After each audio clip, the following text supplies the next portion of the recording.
அஸ்ஸலாமு அலைக்கும். நாங்கள் மாதம் மாதம் பைக்குக்கு டியூ கட்டி வாங்குகிறோம்.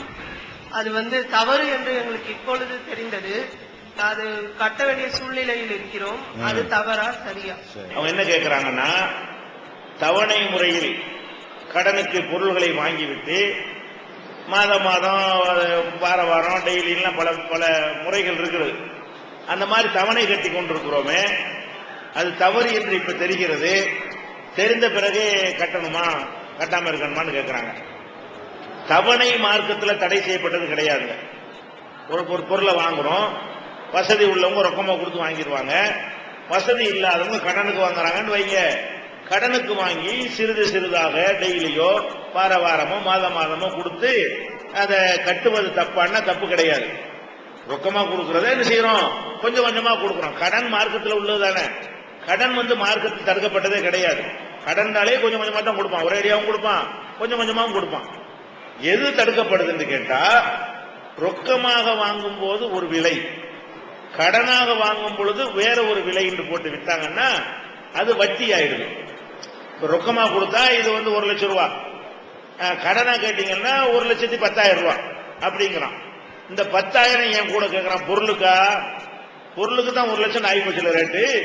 அப்ப இதே பொருளை காட்டுறான், ரொக்கமா கொடுத்தா 1 லட்சம் வாங்குறான், கடனா கொடுத்தா 1,10,000 ரூபாங்கிறான். இந்த 10,000 ரூபாய் அந்த பொருளுடைய மதிப்பு அல்ல. எதுக்கா இந்த 10,000 கூட கேட்கிறான்?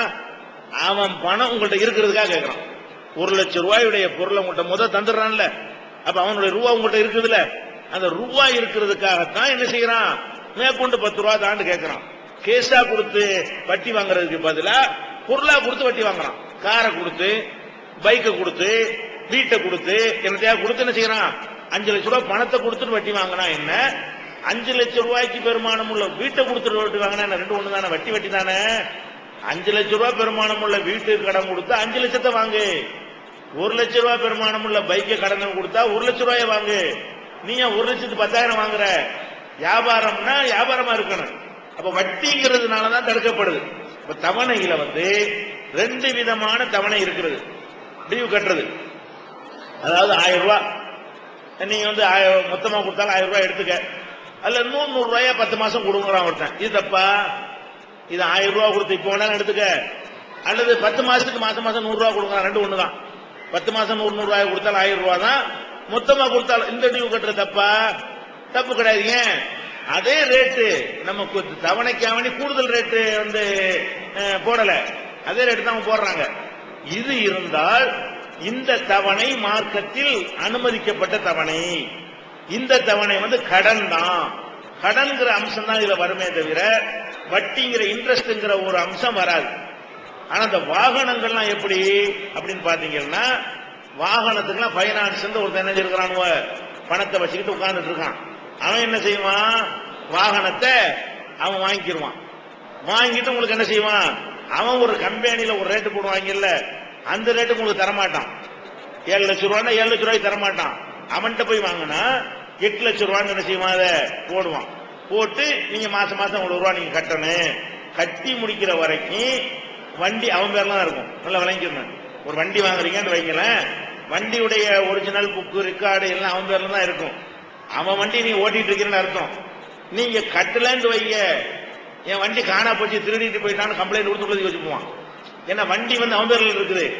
அவன் பேர்ல இந்த பேப்பர்லாம் இருக்கும் பொழுது நீங்க ஒழுங்கா தவணையை கட்டிட்டு இருந்தா உங்களை சும்மா விடுவான்.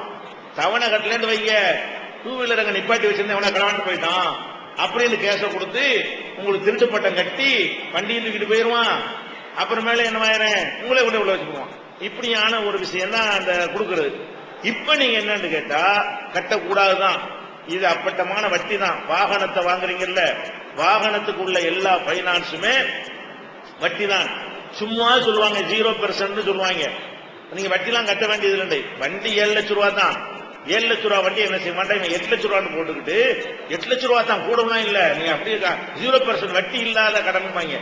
நீங்க மொத்தம் அவன் 7 லட்சம் ரூபாய்க்கு வெளியே கிடைக்கும் போது 8 லட்சம் ரூபான்னு போட்டா வட்டி தானே. அது வட்டி இல்லைன்னு சொல்றவனும் வட்டி தான் வாங்குறான். வட்டி இல்லாத கடன்கிறது அம்புட்டும் பொய் வழங்குதா, அதுவும் வட்டி தான். அவனுக்கு இருக்கனா 7 லட்சம் ரூபாய் வண்டி உங்களுக்கு கடன் அங்கிருந்து வாங்கி தந்துட்டு அதே ரூபாய் திருப்பி வாங்க சேவை செய்யறவன் அவன். பணத்தை வச்சுக்கிட்டு சுரண்டுறதுக்கு அலையக்கூடிய கூட்டம் தான் இந்த வேலையெல்லாம் செஞ்சுட்டு இருக்குது.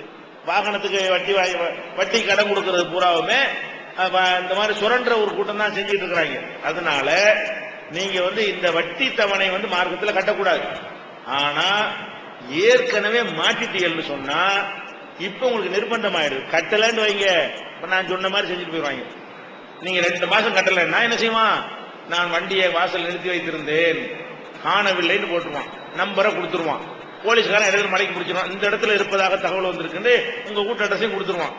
போலீஸ் திருட்டு வண்டி வச்சிருந்தீங்கன்னு உங்களை தூக்கிட்டு போய் பெரிய பிரச்சனை ஆக்கிடுவான். அப்ப நம்ம நிர்பந்தத்திற்கு உள்ளாயிட்டோம். ஏன்னா நம்ம கொடுக்காம இருக்கவங்களுக்கு ஏழனும்ல ஏண்டதானே செய்யலாம். அசல் மட்டும் வாங்கி தரமாட்டான்னா திருட்டு படம் கட்டி விட்டுருவான். அப்ப முதல்ல வாங்கி இருக்க கூடாது, தெரியாம வாங்கிட்டீங்களா தௌபா செஞ்சு விட்டு, அது நிர்பந்தமா இருக்கிற வேற வழி இல்லையே.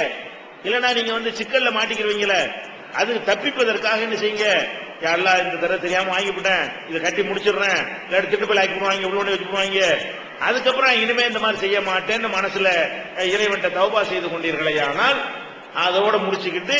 ஆனா இந்த நோய் நிறைய பேருக்கு இருக்குது, தௌபா செஞ்சுக்கிடுவாங்க, அடுத்த வண்டி வாங்கும்போது இதை பத்தி தான் வரும். முத வண்டிக்கு செஞ்சிருக்கீங்களா, அந்த வண்டி பழசா போகணும்னு வாங்குவாங்கல்ல, மறுபடியும் அவன்கிட்ட போறது. இதுக்கு பேர் தௌபா கிடையாது. உறுதியா நினைச்சு இனிமே வாங்குறாருந்தா காசு இருந்தா தான் வாங்குவேன். கடனுக்கு போய் என்ன செய்ய மாட்டேன், நான் வட்டிக்கு வாங்க மாட்டேன், ரொக்கத்துக்கும் தவணைக்கு ஒரே விலையா இருந்தா வாங்குவேன். தவிர இந்த கடனுக்கு வாங்குற விளையாட்டு, வீடு கட்டுறதா இருந்தாலும் சரி, எல்லாமே இந்த ஒரு வீடு உங்களுக்கு சொந்தமா வீட்டு லோன் கொடுக்குறானே, உங்க வீடு ஆகுமா? அது வீட்டு லோன் கொடுத்தாலே பத்திரம் அவன் பேர்லாம் இருக்கும். நீங்க கடன்லாம் கட்டி முடிச்ச பிறகுதான் உங்களுக்கு ரிலீஸ் பண்ணி தருவான். அது வரைக்கும் உங்களுக்கு அந்த வீடு உங்களுக்கு சொந்தம் கிடையாது, ரெக்கார்டு படி உங்களுக்கு சொந்தம் கிடையாது. ஏதோ வாடகை வீட்டில் இருக்கிற மாதிரியான ஒரு கணக்கு தான். அந்த மாதிரிலாம் இருக்கிறதுனால இது மாதிரிலாம் நம்ம வாங்கணும்னா நமக்கு முடியாது, கஷ்டம். வட்டிலாம் சேர்த்து கட்டி கணக்கு பார்த்தீங்கன்னா நமக்கு லாஸ் தானே தவிர நஷ்டமே லாபமே கிடையாது. நிம்மதியும் போயிடும். நமக்கு சம்பாதிச்சு அவனுக்கு தான் கொடுக்குமே தவிர நம்ம நிம்மதியா வாழ முடியாது. வட்டியில தரத்துறதா வரும், அல்ல அழிக்கத்தான் செய்வான், பறக்க செய்ய மாட்டான். இதெல்லாம் கருத்துல கொண்டு இது மாதிரியான ஒரு வட்டியை அடிப்படையாக கொண்ட தவணைகள் நம்ம என்ன செய்யக்கூடாது, விழக்கூடாது. வட்டி இல்லாத தவணைகள் இருக்குமையானால் அதை நம்ம செஞ்சு விடலாம்.